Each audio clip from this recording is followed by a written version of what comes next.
The Morning Drive podcast from Double T 97.3 is presented by Cantex Roofing and Construction. I'm Mike Hebert, owner of Cantex Roofing and Construction. Every day is game day, and we'll get it right when it comes to your roofing, construction, windows, and mirrors. Call Cantex Roofing and Construction today. Together, we are one serving you. If you've ever held a newborn's fingers to form a guns up, you've come to the right place. The home for Texas Tech sports is right here on Double T 97.3.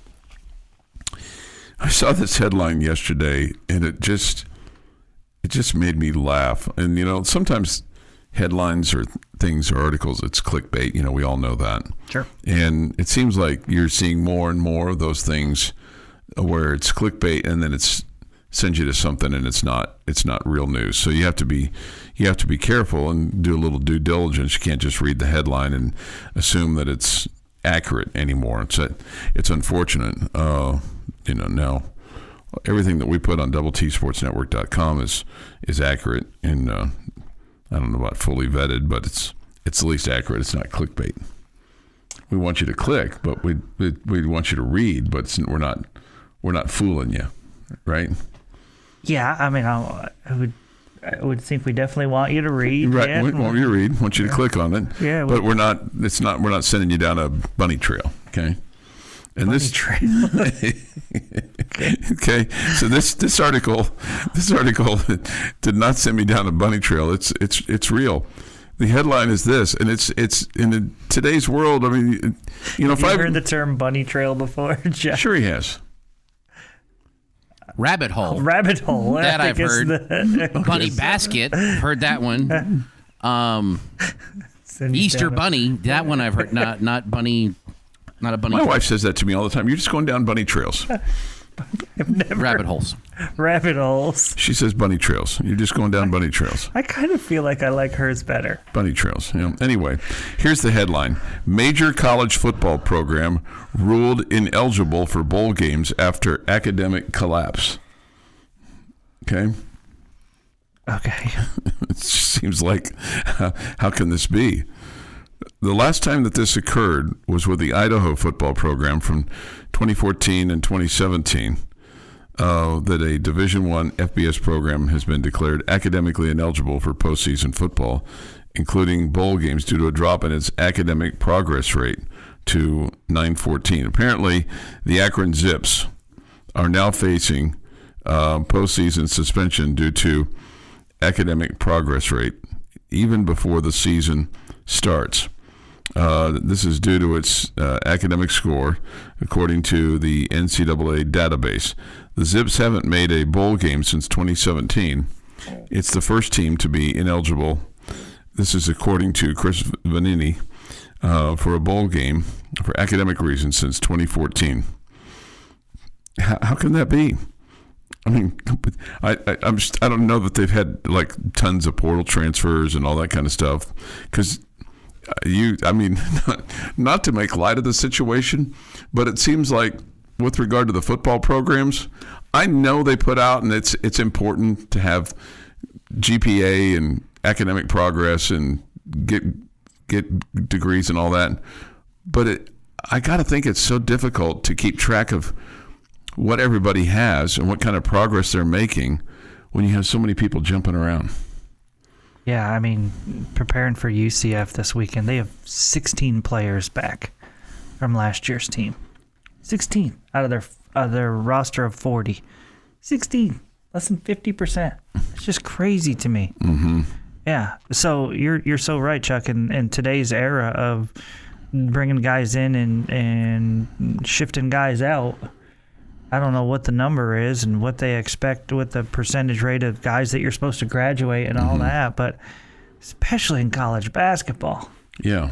I mean, I don't know how any of them would, because they're either leaving early or they're transferring. Yeah, and or you're bringing guys in for just 1 year with you. And it's becoming so common for I say so common. I mean, it just seems like your top seven, let's just say your top seven players, or the players that are in your rotation the most, 7, 8, whatever the number is. It's becoming more and more common for them to have played at 2 or 3 schools. Because, when I'm getting ready for a basketball game, I'll look at where their previous school was. Well, it's becoming, and the Lady Raiders have a couple of players like this, or at least one like this. And with regard to the new players, it may be a case like Sarah Sunoco. She played at 2 different junior colleges before coming to Texas Tech. Those don't count. She should get some extra eligibility. They don't count. I know. Okay, but those years didn't happen. Those years didn't happen. Danae Fritz played at a couple of different schools. I mean, and it's the same on the men's side as well.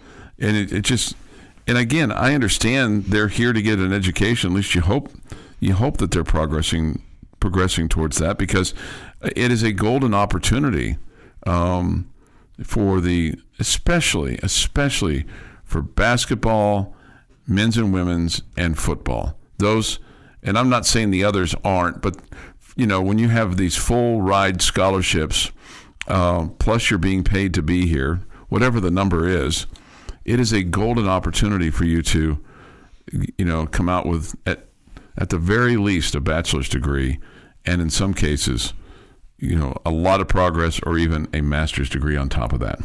Yep. It's almost criminal if you don't make progress towards a master's degree or come out with one, just because of the opportunity that's there, whether it's academic support or funding, the ability to kind of go to school year round. So if you take it any kind of serious at all, your academic progress and setting yourself up for post athletic life is huge. But it seems ridiculous to me that you would have this headline, but then when you just peel the onion back a little bit, you wonder, how are more schools not in this situation given the amount of movement that players have? Yes, I completely agree. Completely agree, especially on the basketball side of things. Especially on the basketball side of things, because you have a limited roster. With football, I mean, we hear about all these transfers, but there's a core group of guys that are, maybe they're not your superstars per se, but there's a core group of guys that, that are going to be there for 4 years. Yeah. So anyway, I just thought that was just really, really bizarre. 6:40 this morning here on the Morning Drive. This Day in Sports History is next. Also, we'll have a lucky local winning word for you. All you have to do is go to doubleTSportsNetwork.com. Enter it in. You become eligible. The more times you enter, the more chances you have to win. How about that? And somebody's going to win $500 tomorrow. Your daily dose of sports and fun. This is the Morning Drive Podcast from Double T 97.3, presented by Cantex Roofing and Construction. Here on the Morning Drive, today is May the 7th, 2025. With This Day in Sports History, here's Jeff McGuire. Let's start in 1925. Okay. Because we've heard a lot about games being delayed. The Phillies have their 8th game postponed in a row. I seem to remember this. Gosh. So what was it like in 1925, Chuck? No, I seem to remember you talking about this in previous years.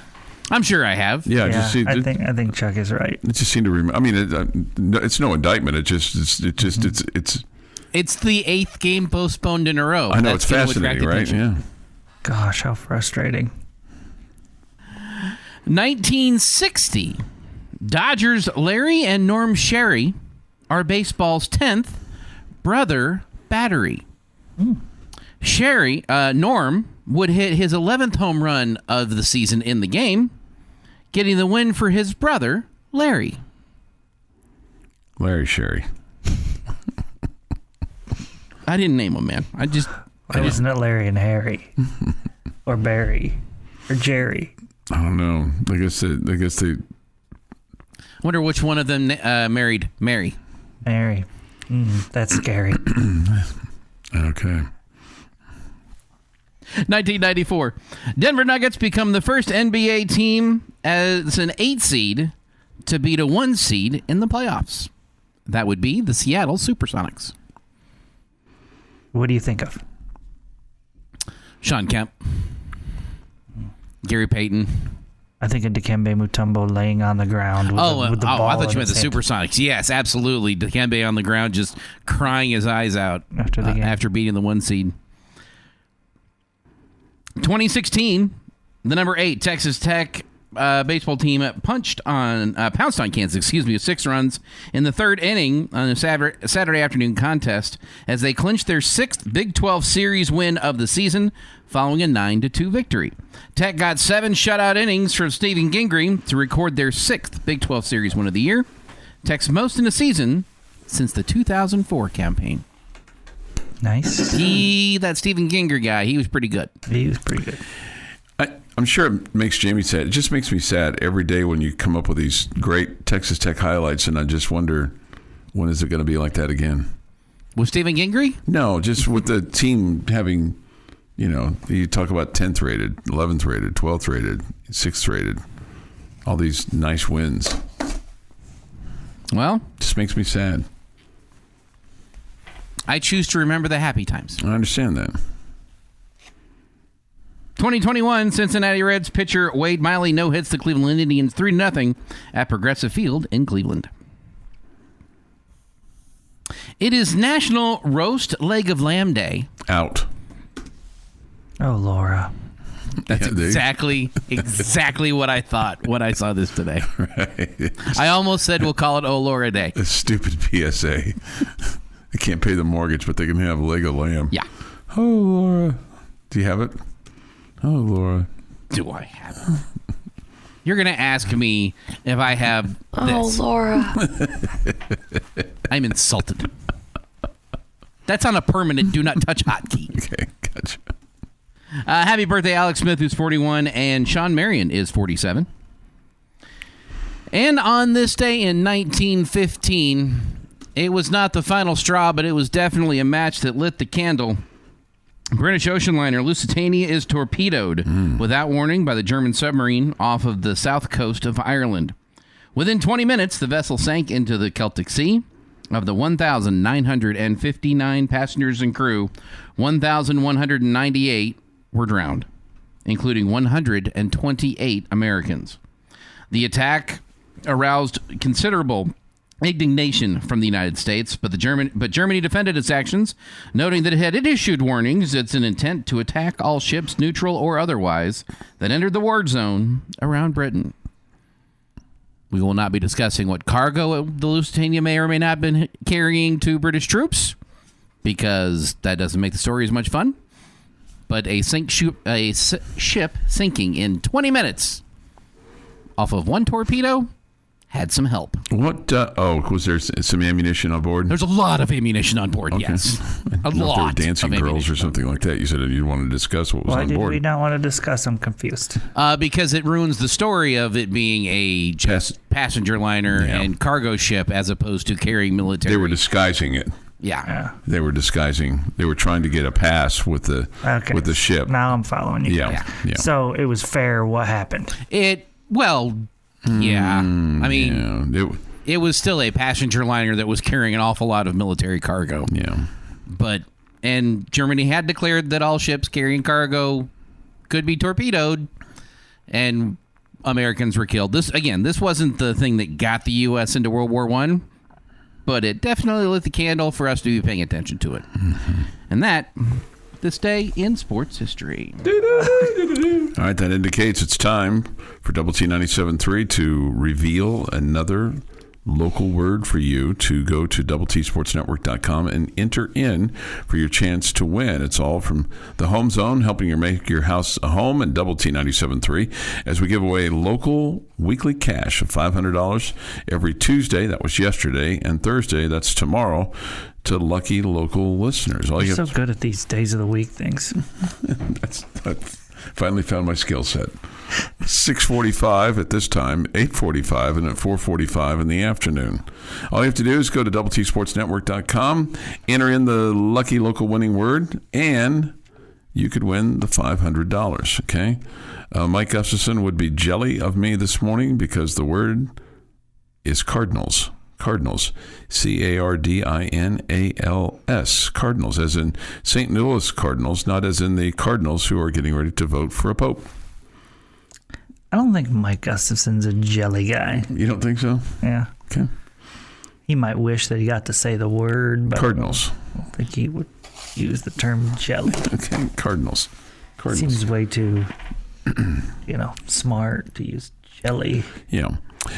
And that is your lucky local winning word from the Home Zone, making your house a home every single day, but Sunday, and Double T 97.3. I gotta be honest with you about something on your Larry Sherry and your Norm Sherry stuff. The First Battery Brothers. Okay, Norm 10th. Okay, 10th. First 10th. Ask a question. What's the difference? 9. Yeah, right. Norm was the more familiar name to me, but Larry was the more accomplished. He was the 1959 World Series MVP for the Los Angeles Dodgers. Norm Sherry was a manager. I remember him as a manager for the California Angels. And yes, they were the California Angels then. 76, 77, he got fired. He was a coach, but he was more known for what he did to help players. He helped Sandy Koufax with his pitching control. And then he also helped mentor Gary Carter, who would become a Hall of Fame catcher. Good, himself. really good catcher. A really good catcher. Yeah, so there you go, a little conversation starter there for this weekend's parties, if you, or get-togethers, if you so desire. Maybe your Mother's Day get-together. I start the conversation with, did you know that Norm Sherry mentored Gary Carter? Or you could say, the Sherry brothers, Norm is more maybe popular, but Larry's the one that had the more accomplished career because he was the 1959 World Series MVP. Okay. Yeah, it's just all how you work it in. Most people would go, hey, can somebody find a padded room for Jamie? I'll put you right next door to me. We can talk to each other. Of all the terms that you use that I will never, ever, ever use. Jelly's one of them? That's definitely one of them. Conversation starter. It's not surprising. That's all right. No, it takes 6:54 this morning here on the Morning Drive. Thanks for being with us. This is the Morning Drive Podcast from Double T 97.3, presented by Cantex Roofing and Construction. Thanks for being with us with Jamie Lent and Jeff McGuire and Chuck Heinz. We get this question: why did the UNM game get canceled tonight? Frankly, I think lack of interest on both sides. I just the press release stated that due to weather concerns and finals coming up. Yeah. So to just say interest maybe is not accurate, but not wanting to play the game, I guess it feels like neither team was dying to play. That would be my guess. Yeah, you at some point in time you go, okay, what's the win here for the Red Raiders? You're trying to get ready for your last home conference series against UCF, and then you got why didn't we bang the one there?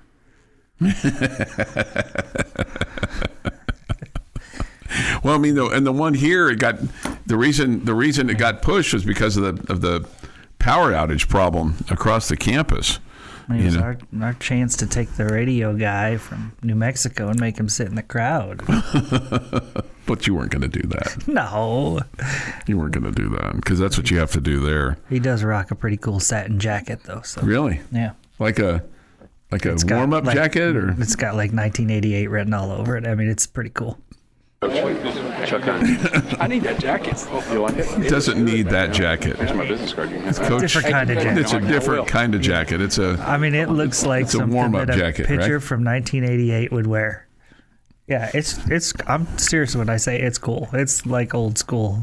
Like the old what the pitchers would wear, like when it was 100 degrees, and they'd get on base, and then they'd go put the jacket on to keep their arm warm. It's got the UNM logo on the front, and it says nice. Lobos across the back. And I'm disappointed that you don't have one for the Red Raiders. Man, I would rock that bad. Do they have them? Do they have those kinds of jackets anymore? No. Okay. No. Well, the jackets kind of leads into the conversation they were having. Rob Rowe and Craig Wells were having this conversation yesterday, and they were. I think the point of the conversation was if you could adjust the sports season for any of the sports, which one would you adjust? And they included the pros and the colleges and things like that. I think the general thought was you leave the football season where it is and basketball season where it is. There was some discussion of moving the NBA season up. I don't think you'll ever see that because the NBA going up against the NFL just gets crushed. And they have this window of opportunity right now into June where they're competing just against baseball. They're not competing against the NCAA basketball tournament, which is, basically a month. I could see a point of actually moving the football season just a little bit, the college football season just a little bit, but not. I don't. It will never happen. It'd be nice to have just a little bit cooler weather, but that we are where we are on that in terms of in September.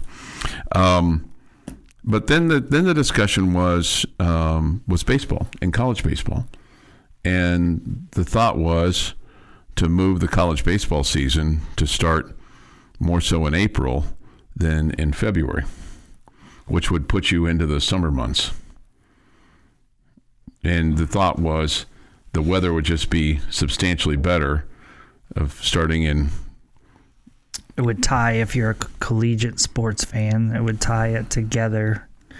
It would give you something more in the summer than what you have now. Mm-hmm. I think that's too much. I would be okay with cutting 2 weeks off of the baseball season starting at the beginning of March. Mm-hmm. At the same time, could you get everything in? I mean, would you play the same number of games and just? Well, maybe you have to cut 5 games out or whatever. At the same time, though, I mean, is there really that many problems? I mean, I know that there's some cold weather days in February, but I mean, what do the Red Raiders do in February? They go somewhere else. They go play in a dome somewhere. Yeah. Mm-hmm. I'm not a huge fan of that. Okay. And I also am not a fan of making it go past June because I feel like, I mean, this is somewhat selfish, but I feel the same way about like the coaches and all that. They need time away too. Yeah. Mm-hmm. And then you have summer baseball leagues for college baseball that's so important for those guys to get work in. Yeah. And if they're on a team that's playing well into July or whatever, they can't do those. They can't get those. Go to Cape Cod or wherever. Key innings and at bats and all that kind of stuff. So, yeah, I wouldn't want that. You could talk me into cutting 5 games off and starting in March. I could buy into that, and that way it would be for some of the northern schools. It wouldn't be as much of a problem because I'm sure they spend a lot of their baseball budget early on in the year having to travel south all the time. Yeah. I mean, there are teams that just come hang out in Florida and Texas, and so I just feel like I'm sure that's a lot of money spent on doing that. So if you cut those 2 weeks off, maybe that would be a little bit better. But yeah, I'm not really in favor of that, and I can't think of any others that I'd want to move either. Mm-hmm. Yeah, I kind of like the way they are now, and that is probably partly just because it's what I'm used to. But I wouldn't want to, start the basketball season January 1 and go in 2 extra months or whatever. No, although you could cut November off if you're not going to play any games that are entertaining. You just start it in December. I would be great with that. December 1 and not have Incarnate Word or UTRGV on the schedule. Things along those lines. 5 games off. We'll start December 1st, and we can only play games for teams with a pulse. Okay, teams with a pulse. Yeah. And the one thing that I would say with regard to football, and I think this is, we're seeing this become less and less of an issue than what it was, 20 years ago, is that time between the last football game and the bowl game. We're seeing that shrink, and I would like to see that continue to shrink. I'd really like to see the college football season end on New Year's Day or within a week of New Year's Day. And I'd like to see it end on a Saturday as opposed to on a Monday.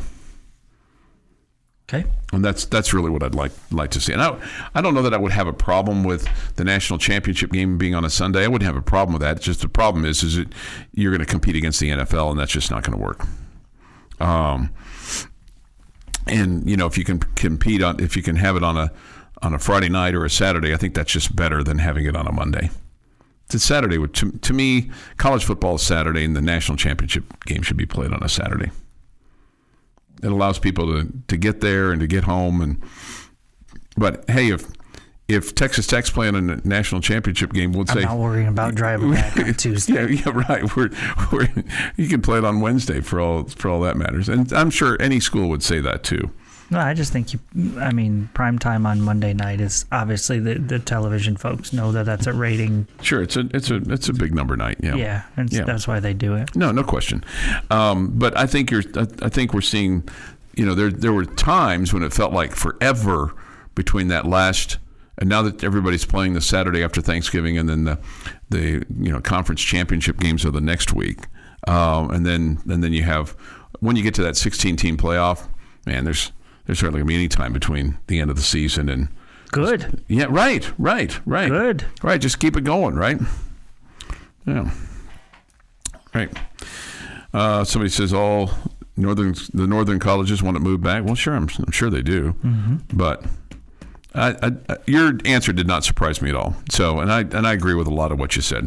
7:25 this morning here on the Morning Drive. Jamie's question of the day is next. The Morning Drive podcast from Double T 97.3 is presented by Cantex Roofing and Construction. Jamie's question of the day on Double T 97.3 is brought to you by Connecticut of West Texas. All right, gentlemen. We're in fantasy land today. Oh, I love fantasy land.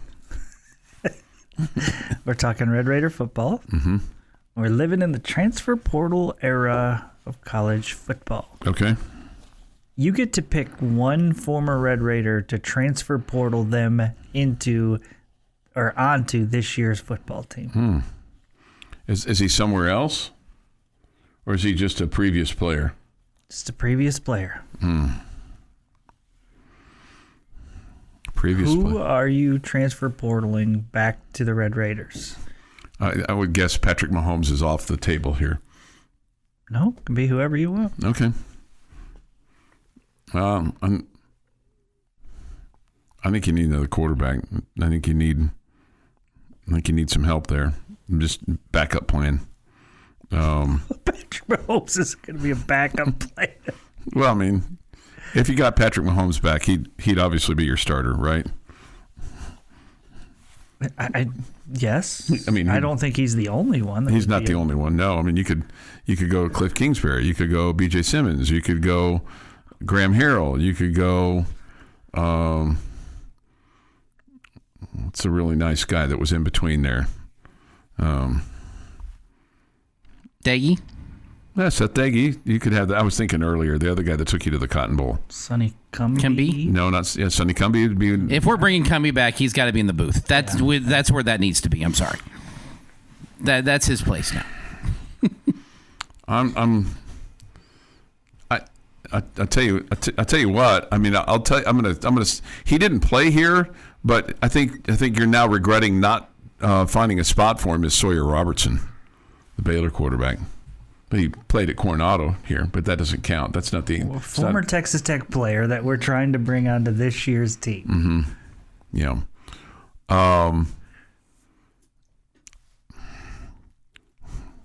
I think you need a quarterback to help you. So any one of those guys: Cliff Kingsbury, Sonny Cumbie, Patrick Mahomes, Graham Harrell, just any one of those. Any one of those great. B.J. Simmons. I'll take B.J. because I liked him. He was a gunslinger. Okay. The easy answer is Michael Crabtree.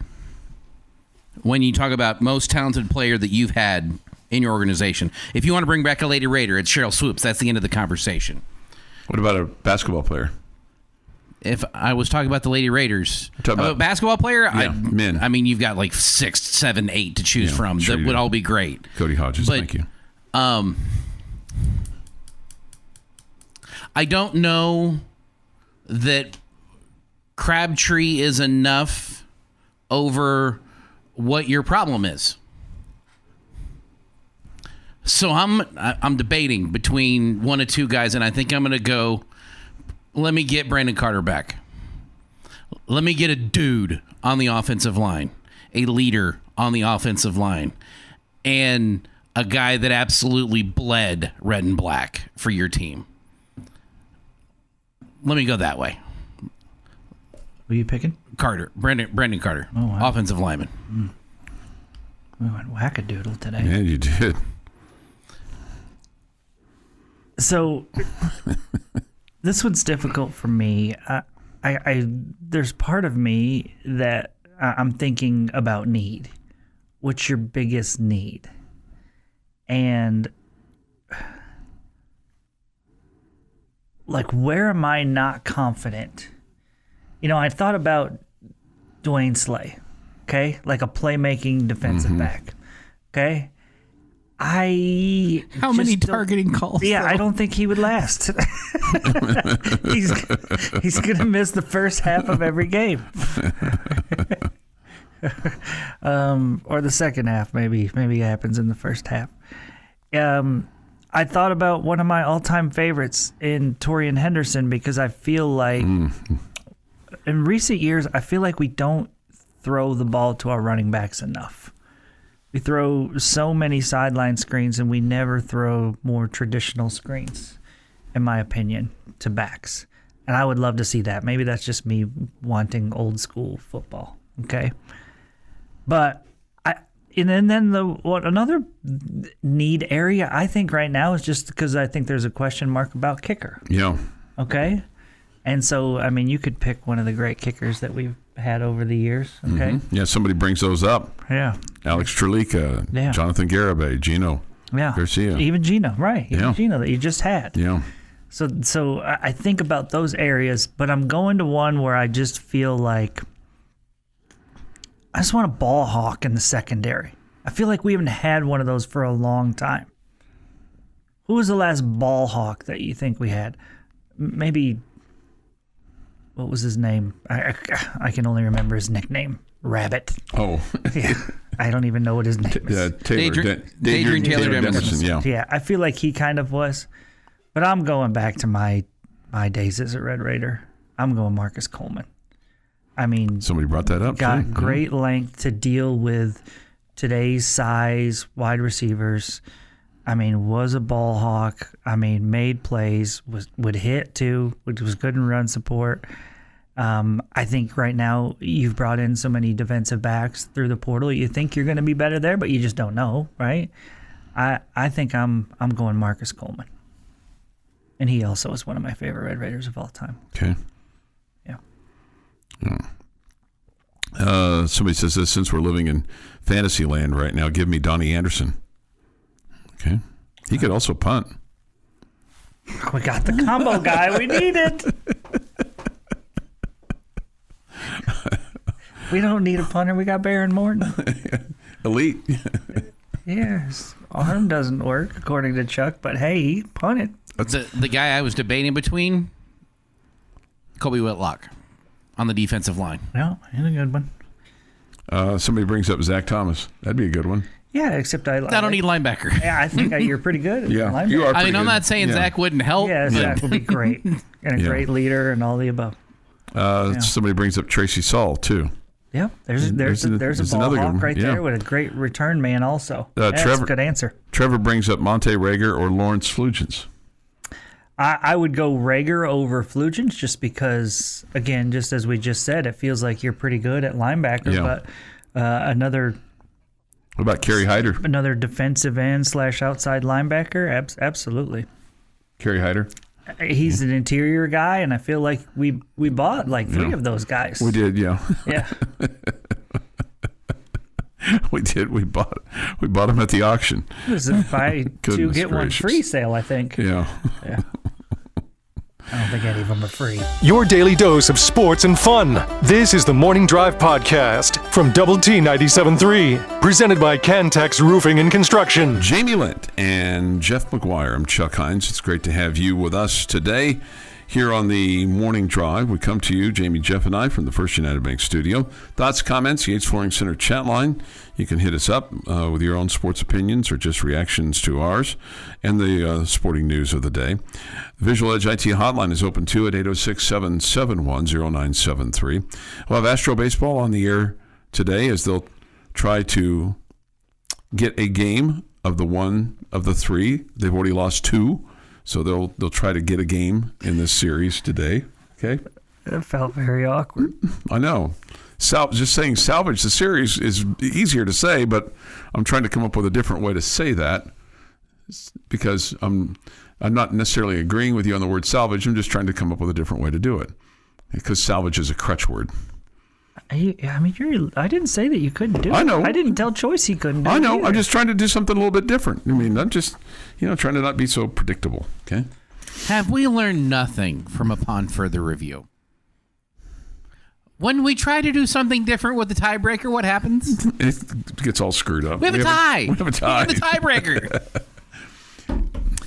Hey, by the way, the thing that you taught me yesterday, it worked this morning with my phone. Oh, the alarm. Yeah, the alarm. I told the lucky lady last night as we were getting ready to go to bed. I said, I learned this today, and she said, "You learned this today?" She said, "Everybody knows this." I said, "Well, I didn't." we didn't. I didn't. I said, "We didn't know it." I said, "I'm turning down the volume on my alarm." She goes, "How do you know it's going to work?" So then I set it for myself last night before I went to bed. While I was in bed, and it's like, then the alarm went off with the volume turned down, and so I turned down the volume. You did on my alarm for this, and it worked this morning at 4:50. It went off just like it's supposed to. You did say to her, "You're talking to the guy who thought milk and hot chocolate was a new thing in 2015." Right? I did not. I did not. He was so proud of his wife. So proud. I did not reference the milk and the hot chocolate. And remember, I mean, so proud. And remember, you he was beaming talking about her that morning.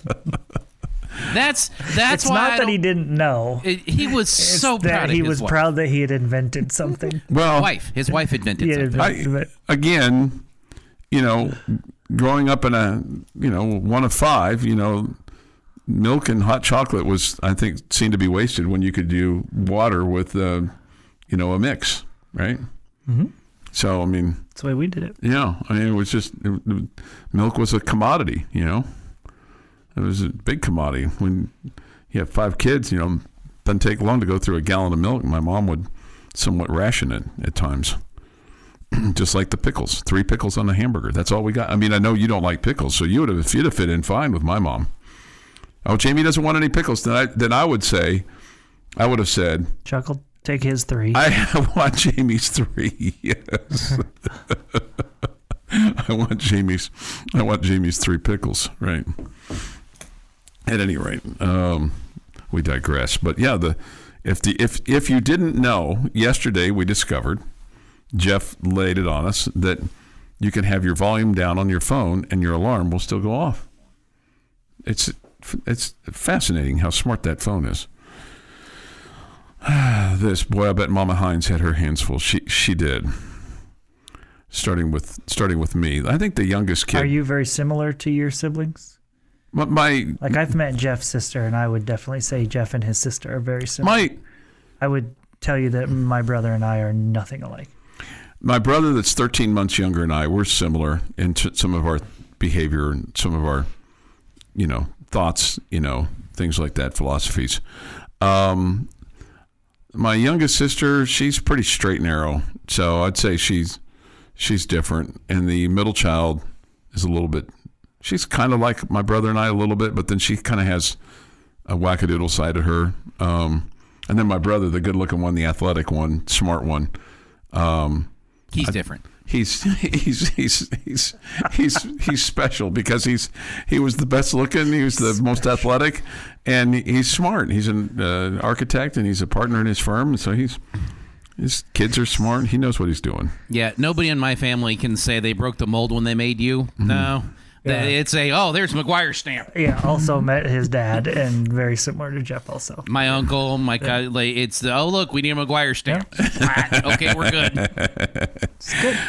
Let's see here. Clemson, Notre Dame making an agreement to play every year means they'd actually play more frequently than if they were in the same conference. There's truth to that. Yeah, that's fair. Yeah. That is absolutely fair. 16-team conference means they rotate out of playing each other some years, but they should join a conference or not be a voting member of the Power 4 board in the NCAA. I do agree with that. Yeah. First part is accurate. Yeah. No doubt. Bobby Hot Dogs, I bet she broke a lot of wooden spoons. No, the spatula was used at our house. He got out the spatula. Oh, really? Yeah, that was not good. It was either for flipping burgers or spanking bottoms. Okay. We just got the hand. There was no need for a spatula utensil. Yeah. I don't know. For whatever reason, there was I think my brother and I got that more than the others did. Whatever you do, don't laugh. That's the lesson I learned growing. Don't laugh. Laughed one time, had to put eyeballs back in later. I never found it funny. Yeah, I never found it funny either. I don't know why I would have laughed. Yeah, right. That was the last time Mom did and the first time that Dad did. And woo, that was an upgrade. We'll have the high school fan zone tonight, also on 100.7 The Score. Coaches from Friendship, Cooper, and also from Liberty. On the air tonight. Speaking of Friendship, we'll have Friendship baseball for you Friday and Saturday, and hopefully, I hope there's just 2 games that Friendship wins the first 2. They take on South Lake Carroll though, and this will be in Frisco. That seems unfair. That seems like a long ways to go. It's at Rough Rider Stadium, and sure. Long way to go. I don't think it'll deter any Friendship fans from going. I mean, had it been in the middle in Abilene, I mean, you're either going or you're not going, right? Yeah. It's not like it was going to be in Lubbock. Right. So I don't think it's going to deter any Friendship fans from going. Mm-hmm. And I got to believe the coaching staff probably thought their team thought it would be pretty cool to play there. Sure. Yeah, that's probably true. I just felt like that there's be more convenient for South Lake Carroll fans. Fair enough. Yeah, I would agree that it probably is. But again, you're either going or you're not going. Sure. If it was in Abilene, I don't think people are like, I'll drive 2.5 hours, but I won't drive 5. Well, let's face it. I mean, if your kid's playing, I mean, you're going to do everything you can to go there, right? So. Yeah. So I mean, that's and I'm sure it's cool for those guys to play there. I would think it was cool. I hope all you employers of all these Friendship kids, are somewhat, at least sympathetic to the fact that they're going to have to drive a little bit on Friday, and make sure that you let them off and let them go if they want to go. I mean, if they I would guess it's not just Friendship kids. I'm sure there's plenty of other sure teams playing that they've got to drive away. So just you employers out there, just be cognizant of the fact that your kid was probably in one of these things at one point in time, and somebody was nice to you, so be nice to them. We'll have it for you on Sunny 97.7 if you can't make it, and also on the Sunny 97.7 mobile app, so you can go listen there or send it to the grandparents or aunts, uncles, et cetera, 7 o'clock on Friday, and then Game 2 will be at noon on Saturday, and Game 3, if necessary, will be right after that as they take on South Lake Carroll Friday and Saturday. This has been the Morning Drive Podcast, presented by Cantex Roofing and Construction. Check out our library of Double T 97.3 podcasts at doublet97.3.com.